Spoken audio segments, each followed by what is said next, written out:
Hello, hello, hello. तुम्हाला माहितीच आहे की आम्ही दर महिन्याला एक फंडामेंटल स्टॉक पिक करून त्याचं थोडंसं ॲनालिसिस तुमच्यासोबत शेअर करत असतो. स्टॉक ऑफ द मंथ या आमच्या एका सिरीजमध्ये. तर जानेवारी महिन्यासाठीचा आमचा स्टॉक ऑफ द मंथ आहे स्पेशालिटी रेस्टॉरंट्स. ओके. आणि का आम्हाला तो स्टॉक एवढा आवडतो आहे आणि त्याच्यामध्ये काय पॉझिटिव्ह गोष्टी आहेत, काही निगेटिव्ह गोष्टी पण आहेत. तर हे सगळंच आज आपण समजून घेणार आहोत. ओके. तर हा जो काही एक मी रिपोर्ट इथे तुमच्यासोबत शेअर करतो आहे किंवा इथे तुम्हाला दाखवतो आहे, तो ऑलरेडी वेबसाईटवरती अपलोड केलेला आहे. त्याची जी लिंक आहे ती तुम्हाला खाली डिस्क्रिप्शनच्या बॉक्समध्ये मिळेलच. Okay. So let's get right to it. तर स्पेशालिटी रेस्टॉरंट्स ही कंपनी 1200 कोटींची एक अत्यंत फूड सर्विस कंपनी आहे. It's not a QSR business, quick service रेस्टॉरंटसारखे ते नाही आहेत. म्हणजे पिझ्झा, बर्गर आणि पास्ता बनवणारी कंपनी. हे fine dining experience. Okay. Speciality रेस्टॉरंट्सच्या बाबतीतली एक सर्वश्रुत बात म्हणजे अशी सांगायची तर मेनलँड चायना तुम्ही जर कधी अनुभवला असेल. मेनलँड चायना हा तसा फेमस ब्रँड आहे. म्हणजे खूप famous tagline, if it's Chinese it's mainland China. तर हे जे काही सगळे चेन आहेत मेनलँड चायनाची, ती स्पेशालिटी रेस्टॉरंट्स ऑपरेट करतात आणि 25 वर्ष हे या व्यवसायामध्ये आहेत. ओके. तर आपण त्यांचा मेनू, आपण त्या कंपनीविषयीच्या गोष्टी समजून घेऊया. ओके.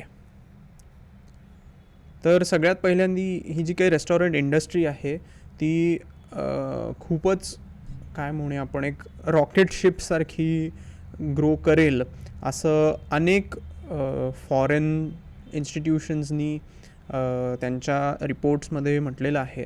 आता त्यांनी म्हटलं म्हणजे ते खरंच असेल असा विचार करणाऱ्यांपैकी आम्ही नाही. पण जर ग्राउंड रिॲलिटी बघितली तर आजकाल आपल्याला शनिवार रविवारी हॉटेलमध्ये जेवायला जाणं ही एक कॅज्युअल ॲक्टिव्हिटी न राहता ती एक डेली रुटीनचा भाग झालेला आहे. म्हणजे जसं सोमवार ते शुक्रवार घरचं जेवण, तसं शनिवार आणि रविवार बाहेरचं जेवण. हे इतकी कॅज्युअल गोष्ट झालेली आहे आणि लोकांना दरवेळेला काही ना काहीतरी नवीन एक्सपिरियन्स करायचा असतो. तर त्यामुळे ते सतत एकाच हॉटेलमध्ये जाऊन जेवतील ह्याची शक्यता फार कमी आहे. किंवा तसं आपल्याला बाहेर घडताना दिसतं. आता झोमॅटोसारख्या कंपनीमुळे काय होतं की आपण फूड ऑर्डर पण करू शकतो. पण स्पेशालिटी रेस्टॉरंट्स हे मेनलँड चायना असेल किंवा त्यांचं हॅपी पोला म्हणून एक कॅफे कम रेस्टॉरंट टाईप एक बिझनेस आहे. सिग्री नावाचा त्यांचा एक ब्रँड आहे जो बार्बिक्यू नेशनसारखं ऑपरेट करतो. तर एक्सपिरियन्स स्टोअर्स आहेत हे, म्हणजे एक्सपिरियन्स रेस्टॉरंट्स आहेत. तुम्हाला तिथे जाऊन फक्त दाल माखनी आणि बटर नान एवढं साधी ऑर्डर नाही, तर नवीन डिशेस, नवीन क्युझिन आपल्याला ट्राय करता येतील आणि याची ग्रोथ आपल्याला दिसते आहे. तर ही इंडस्ट्री जवळजवळ एनिवेअर बिटवीन 9 to 12% पुढच्या 4-5 वर्षांमध्ये ग्रो होईल असं इंडस्ट्री एक्सपर्ट्सचं म्हणणं आहे. आता जर ओव्हरऑल इंडस्ट्री 12% ग्रो होत असेल तर एखाद्या कंपनीला त्यामध्ये स्टँड आऊट करून, ज्यांच्या डोक्यावरती कुठलंही कर्ज नाही आहे, ओके, ज्यांच्याकडे जवळजवळ 20-25 वर्षांचा एक्सपिरियन्स आहे, तर अशा कंपनीला त्यापेक्षा चांगली ग्रोथ अचीव करणं शक्य आहे एका स्मॉल कॅप कंपनीला. बरं, मग 12%पेक्षा हायर ग्रोथ 15% जरी मिळाली तरी ती खूप सुंदर ग्रोथ राहील. बट आमचं असं एक साधारण सगळ्या गोष्टींचा विचार केला तर त्याहीपेक्षा जास्त चांगली ग्रोथ आपल्याला मिळू शकते.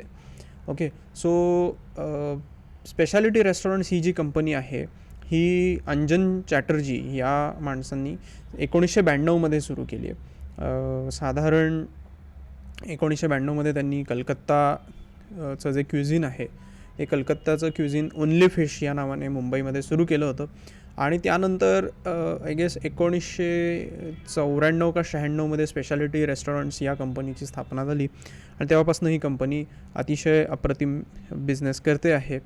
तर त्यामध्ये लक्षात घेण्यासारखी गोष्ट की अगदी इंडिया असं नाही तर अब्रॉडसुद्धा या कंपनीचा बिझनेस आपल्याला दिसतो आहे आणि खूपच अप्रतिम परफॉर्मन्स त्यांचा राहिलेला आहे. बट अनफॉर्च्युनेटली या कंपनीने आत्तापर्यंत कधीही प्रॉफिट डिक्लेअर केलं नाही.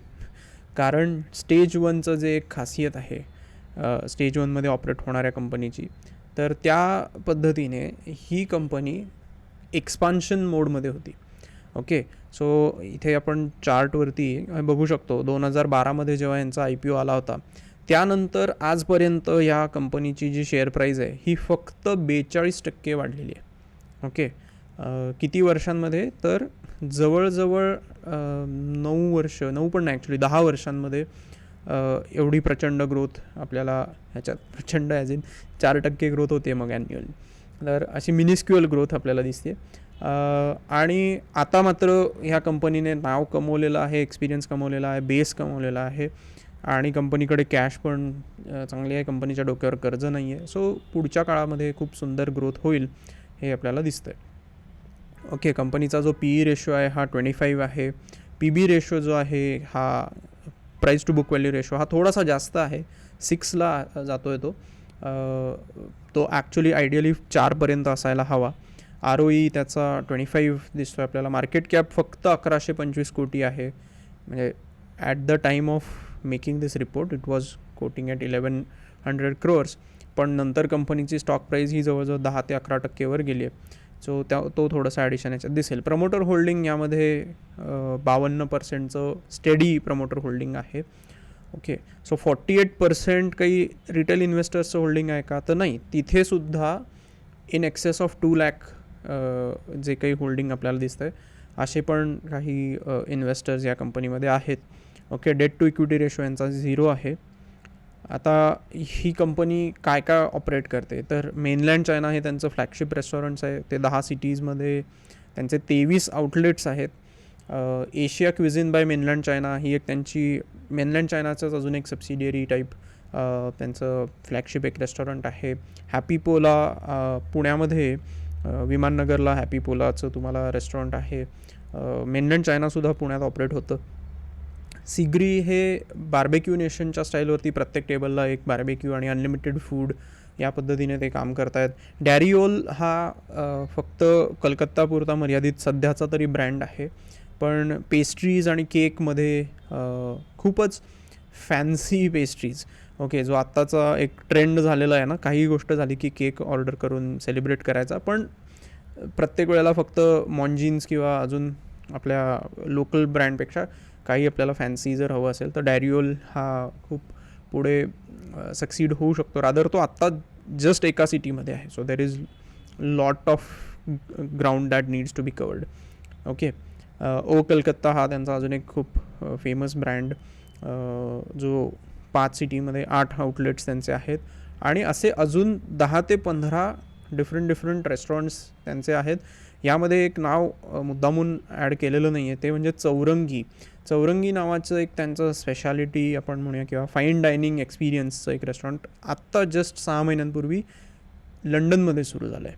ओके, सो अशा पद्धतीने ऑपरेट करणारी ही कंपनी आहे. अंजन चॅटर्जी ह्या व्यक्तीने सुरू केलेली आणि पहिल्या दिवसापासूनच फूडी लोकांसाठी आणि फूडी कल्चर वाढवण्यासाठी सुरू केलेली ही कंपनी आहे. हाच त्यांचा एम ते मेंटेन करत आहेत. स्वतः अतिशय उत्तम शेफ असणारे अंजन चॅटर्जी प्रत्येक गोष्टीकडे लक्ष देऊन हा बिझनेस उभा करत आहेत. मला पुन्हा एकदा एक गोष्ट इथे मेन्शन करायची आहे, ती म्हणजे 7 वर्ष लॉस मेकिंग बिझनेस होता हा. ओके, पण तरीसुद्धा ह्यामध्ये कुठलंही व्हेंचर कॅपिटलिस्टचे फंडिंग घेतलं आहे किंवा डोक्यावरती खूप मोठं कर्ज आहे असं ह्या कंपनीचं दिसत नाही आहे प्रकरण. सो त्यानंतर इंद्रजिल आनंदा चॅटर्जी, सुचंदा चॅटर्जी आणि आविक चॅटर्जी हे त्यांचे बोर्ड ऑफ डिरेक्टर्स आहेत, डेप्युटी मॅनेजिंग डिरेक्टर्स आहेत. सो एक थोडंसं असा फॅमिली बिझनेस आहे हे कळतं आहे आपल्याला. ओके, काही लोक MBA मार्केटिंग बॅकग्राऊंडचे आहेत जे मार्केटिंगचा भाग बघत आहेत, काही लोक इंटिरियर डिझायनिंगचा भाग बघत आहेत. सो टाईटली नीट बिझनेस आणि आपण काय म्हणू शकतो त्याला प्रोफेशनलिझम किंवा परफेक्शनवरती फोकस ठेवून काम करणारा हा बिझनेस आहे. ओके, तर मी जी 17 नावं मगाशी सांगत होतो तर हे त्यांनी त्यांच्या ॲन्युअल रिपोर्टमध्ये दिलेलं आहे. मेनलँड चायना, सिग्री, एपिसोड 1, हाका एक्सप्रेस नावाचं त्यांचं QSR बिझनेस म्हणजे फास्ट फूड बिझनेस आहे, फ्लेम अँड ग्रिल, बारिश, रियासत, गॉंग, क्लाउड किचन, जंगल सफारी, डॅरिओल, स्वीट बेंगॉल, असे वेगवेगळ्या प्रकारचे बिझनेसेस ही कंपनी करते आहे. ओके. आणि इथे हा ग्राफ फार महत्त्वाचा आहे. 2018मध्ये यांनी 2,968 कोटींचा यांचा टोटल इन्कम, 296 कोटींचा यांचा total income, because these figures are in millions. 128 businesses, 128 locations. ती 2020मध्ये टॉप होती. 357 करोड्सचा त्यांचा टोटल रेव्हेन्यू आणि 140 बिझनेसेस. आणि तो FY21मध्ये 117वरती आलेला आहे. 1,500 कोटींचा त्यांनी रेव्हेन्यू मिळवलेला आहे. सो कोविड-19मध्ये ज्या बिझनेसेसना सगळ्यात जास्त त्रास झाला त्यातली ही एक कंपनी. आणि त्यांनी जवळजवळ आपण बघू शकता तर तसे 23 रेस्टॉरंट्स त्यांनी बंद केले आणि खूप मोठा त्यांना त्रास झाला. But with that same amount of restaurants, 117च रेस्टॉरंट्स असतानासुद्धा त्यांनी मागच्या वर्षी 2,529 मिलियन्स म्हणजे 252 कोटींचा रेव्हेन्यू कलेक्ट केलेला आहे. हे का झालं तर किचन इन किचन नावाच्या मेथडने आणि क्लाउड किचनच्या मदतीने त्यांनी ठरवलं की आपल्याला सगळ्यात प्रॉफिटेबल बिझनेसेस कुठले आहेत आणि मार्जिनवरती फोकस केलं, कॅश बर्निंग रेशो कंट्रोल केला आणि त्या पद्धतीने आहे त्याच रेस्टॉरंट्समधनं जास्तीत जास्त कस्टमर सर्व्हिस कशी देता येईल किंवा मग आपण फूड डिलिव्हरीवरती कसं फोकस करू शकतो. सो हाका नावाचा जो ब्रँड आहे जो QSR मोडमध्ये येतो तर त्याच्यावरती त्यांनी थोडंसं जास्त काम केलं आणि या पद्धतीने बिझनेस आता चालू आहे. सो 2022चा 117 लोकेशन्सचा आकडा आता 2023च्या फायनान्शियल रिपोर्टमध्ये आपल्याला डिटेल्ड कळतील गोष्टी. बट त्यांनी मध्ये अनेक लोकेशन्स, मी जसं चौरंगी हे नाव सांगितलं लंडनमधलं, तशा अजून बिझनेसेस त्यांनी ऑपरेट करायला सुरुवात केली आहे. आणि within the first half of 2022-2023 त्यांनी 180 कोटींचा रेव्हेन्यू जनरेट केलेला आहे. Okay. So they are already म्हणजे with that growth trajectory, it is safe to say, I am not claiming anything, it is safe to say that 300 plus 350 crores, close to 350 crores चा revenue ते generate करतील आणि highly profitable business तो राहील. Okay. Quarterly जर आपण trends बघितले तर रेव्हेन्यू हा इयर ऑन इयर जवळजवळ 50%ची त्यामध्ये ग्रोथ आहे आणि क्वार्टर ऑन क्वार्टर तसा फ्लॅट हे राहिलेला आहे. But as we all know, December हा सगळ्यात फेमस क्वार्टर असतो. डिसेंबरमध्ये आपल्याला फेस्टिव्ह सीझन्स आणि टुरिझम थोडंसं तिथे प्रमोट होतं. तर अशा बिझनेसेसमध्ये आपल्याला छान प्रॉफिट कमवता येऊ शकतं.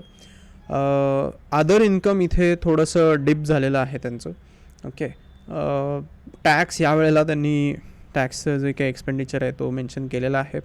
आणि EPS हा जरी क्वार्टर ऑन क्वार्टर डिप झाला असला तरी इयर ऑन इयर मात्र 0.60 वरून 2.36 ही खूप मोठी जंप या आपल्याला क्वार्टरली फिगर्समध्ये दिसू शकते.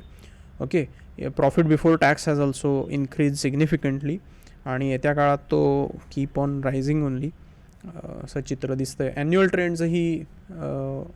ॲन्युअल ट्रेंड्समध्ये महत्त्वाची गोष्ट एक लक्षात येते ती म्हणजे कंपनीने कधी 350 crores जो काही एक 360 crores आपण म्हणू 360 crores जो काही एक बॅरियर आहे तो कधी ब्रीच केलेला नाही आहे आणि त्याच्यावरती त्यांना कधी प्रॉफिट जनरेट करता आलेलं नाही आहे किंवा रेव्हेन्यू जनरेट करता आला नाही आहे.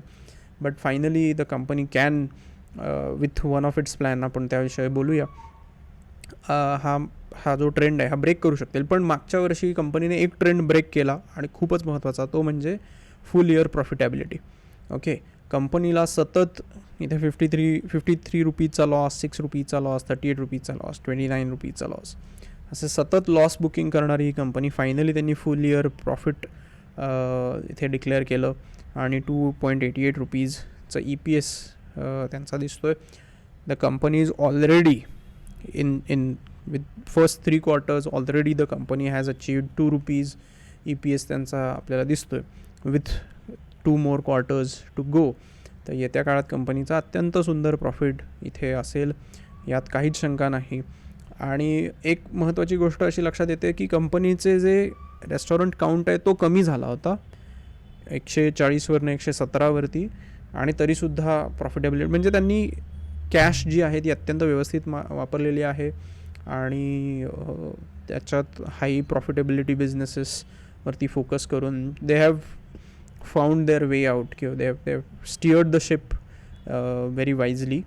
ओके, सो कंपनीचे प्रमोटर्स 52% शेअर्स होल्ड करत आहेत. कंपनीचे कुठलेही शेअर्स हे प्लेज्ड केलेले नाही आहेत. कंपनीच्या डोक्यावरती कर्ज किंवा जो मूळ मालक आहे त्याने शेअर्स प्लेज केलेले नाही आहेत. कंपनी म्हणजे बँकेकडे गहाण ठेवलेले नाही आहेत. FPIsची होल्डिंग ह्याच्यात खूप कमी आहे, 0.37%. डोमेस्टिक इन्स्टिट्यूशन्स पण 1.84%. अत्यंत कमी आपल्याला फॉरेन किंवा इन्स्टिट्यूशन्सचं होल्डिंग यामध्ये दिसतं आहे. तर ह्याचा एक पॉझिटिव्ह इम्पॅक्ट असा होऊ शकतो की येत्या काळात जेव्हा कंपनी ही ग्रो होईल आणि जेव्हा प्रॉफिटॅबिलिटी अजून वाढत जाईल त्यावेळेला हे सगळे इन्स्टिट्यूशन आत पैसे टाकतील आणि मग त्यांच्या डिमांडवरती शेअर्सची जी काही प्राईज आहे ती अतिशय शूट होऊ शकते. हे पीटर लिंचने आपल्या वन अपॉन वॉल स्ट्रीट पुस्तकात जसं लिहिलं आहे की always look for a company which is been ignored by Wall Street. Okay, तर तसा ही कंपनी वॉल स्ट्रीट नाही पण दलाल स्ट्रीटने तरी इग्नोर केल्याचं आपल्याला दिसतंय. Okay, retail investors up to 2 lakhs म्हणजे साधी लोक ज्यांनी 2 लाखापेक्षा कमी गुंतवणूक केलेली आहेत रिटेल इन्व्हेस्टर्स ते 13% आहेत. आणि जे रिटेल इन्व्हेस्टर्स म्हणजे पैसेवाले लोक ज्यांनी 2 लाखापेक्षा जास्त किमतीचे शेअर्स घेतले ते 21%, 20.97, 21% होल्डिंग ह्यामध्ये आहे. सो फक्त प्रमोटर्सच होल्डिंग अशी नाही तर काही relatives of the board of directors असतील किंवा HNIs ज्याला म्हणतात, हाय नेटवर्थ इंडिव्हिज्युअल, अशा लोकांनी खूप ह्याच्यामध्ये होल्डिंग केलेलं आहे. अदर होल्डिंग म्हणजे एम्प्लॉई ट्रस्ट किंवा क्लिअरिंग हाऊसेस यांच्याकडे सुद्धा 11% कंपनी आहे. HUFs काही आहेत, बिझनेस काही एंटिटीज आहेत त्यांच्याकडे 11% कंपनी आहे.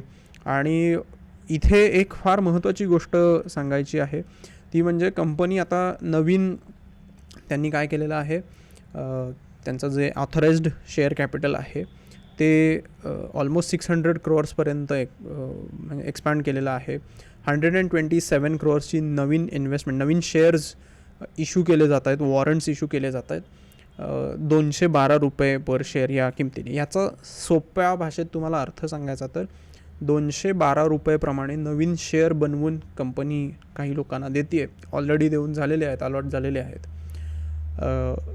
ह्याचे 2 भाग म्हणजे नाण्याच्या 2 बाजू. एक, कंपनीला 127 कोटी मिळालेत वापरण्यासाठी ज्याच्याने एक्सपान्शन होऊ शकतं, कारण जुनी कर्ज फेडायला तर काही कर्ज नाही डोक्यावर. सो एक्सपान्शन होईल, ऑर्गॅनिक एक्सपान्शन होईल किंवा इनऑर्गॅनिक म्हणजे दुसऱ्या कंपनीला विकत घेऊन. याचा फ्लिप साईड निगेटिव्ह गोष्ट अशी आहे की 127 कोटीचे नवीन शेअर्स बनवले गेलेत. ओके, 127 कोटीचे नवीन शेअर्स. सो शेअर्सची जी काही ओनरशिप आहे ती डायल्यूट होईल, बट हे डायल्यूशन अत्यंत निग्लिजिबल आहे. आपण काही डिव्हिडंडसाठी आलेलो नाही आहोत. सो डिव्हिडंड देणार असू तर आपल्याला त्यातला हिस्सा अजून लोकांना वाटून द्यावा लागेल म्हणून काही वाईट वाटावं. तर खूप चांगली आणि खूप पॉझिटिव्ह गोष्ट आहे शेअर वॉरंट्स इश्यू होणं. आणि दॅट शोज की इन्व्हेस्टर्सचा या कंपनीवरती विश्वास आहे. तर that's a big sine.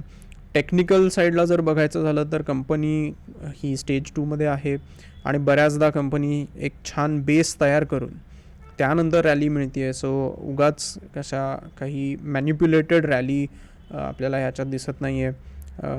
Company आता व्हॉल्यूम्स तर ह्याच्यामध्ये काही फारसे दिसणार नाहीत कारण कंपनीमध्ये इन्स्टिट्यूशनल होल्डिंग तसं कमी आहे. पण ॲज वी स्पीक तुम्ही जर आत्ता व्हॉल्यूम्स चेक केलेत कॅन्डलवरती जाऊन तर गेल्या काही दिवसांमध्ये म्हणजे मी आजची तारीखच तुम्हाला सांगतो, 17 तारखेला कंपनीचा जो व्हॉल्यूम आहे हा हायेस्ट एवर आता व्हॉल्यूम कंपनीने रजिस्टर केलेला आहे. तर अशा पद्धतीने काम करणारी ही कंपनी आहे आणि टेक्निकलीसुद्धा खूप साऊंड आहे. इथे आपल्याला 260चा रेजिस्टन्स कंपनीने ब्रेक केलेला आहे. ऑल टाईम हाय प्राईजला आहे. सो ओव्हरहेड सप्लाय ज्याला म्हणतात, जी आधीपासून लोक अडकून पडलेत आम्हाला शेअर विकायचा आहे असं कोणी नाही आहे. सो फ्रेश होल्डिंग येईल आणि यू नेवर नो 2012 ते 2022 हा कंपनीचा साठीचा स्टेज 1चा पिरियड ठरू शकतो. आणि येत्या काही वर्षांमध्ये कंपनीची प्राईस 5 to 10 टाइम्स वाढू शकते. Anything is possible, we are not predicting the future. Okay, so technical बेसिसवरती सुद्धा कंपनी फार सुंदर आहे. तर ह्याच सगळ्या गोष्टींची एक समरी इथे लिहिली आहे. आणि बिझनेस ग्रोईंग आहे. बिझनेस हा थोडासा कोविडच्या ह्याला रिस्की आहे, बट आता कोविडची काही गोष्ट तशी राहिलेली नाही आहे. आणि हा जो बिझनेस आहे हा सस्टेनिंग बिझनेस आहे, फूडमध्ये आहे कंपनी. आणि जशी भारताची ग्रोथ होत जाईल, भारताचं जसं पर कॅपिटा इन्कम वाढत जाईल, जसा नवीन नवीन लोकांना नोकऱ्या मिळत जातील आणि नवीन एम्प्लॉयमेंट जनरेट होईल, तशी फाईन डायनिंग एक्सपिरियन्सकडे वाढण्याचा कल आपला होईल. जसं ऑटोमोबाईल इंडस्ट्री, तसेच ही स्पेशालिटी रेस्टॉरंट्स त्या माइंडसेटने ह्याचा विचार केला पाहिजे. So it is another such company which has all the right boxes as of now. Okay, तर ह्याचा विचार करून इन्व्हेस्टमेंटचा आपण डिसिजन घेऊ शकतो. ऑब्व्हियसली मला इथे फार महत्त्वाची एक गोष्ट सांगणं गरजेचं आहे की ह्या कंपनीमध्ये गुंतवणूक करावी का, तर हा ज्याचा त्याचा प्रश्न. पण तुम्हाला जर गुंतवणूक करायचीच असेल तर ह्या कंपनीचा तुम्ही अभ्यास जरूर करा आणि कन्सिडर जरूर करा. या उपर वेगळा काही आमचा कॉल तुमच्यासाठी नसेल. आणि तुम्हाला काही शंका असेल तरी you can write in the comments. If you know like the comment, that's good for us too. So अशा अजून काही छुप्या कंपन्यांसाठी आणि अजून शेअर मार्केटच्या गमती जमतींसाठी आमच्या पेजला तुम्ही फॉलो पण करू शकता. थँक्यू.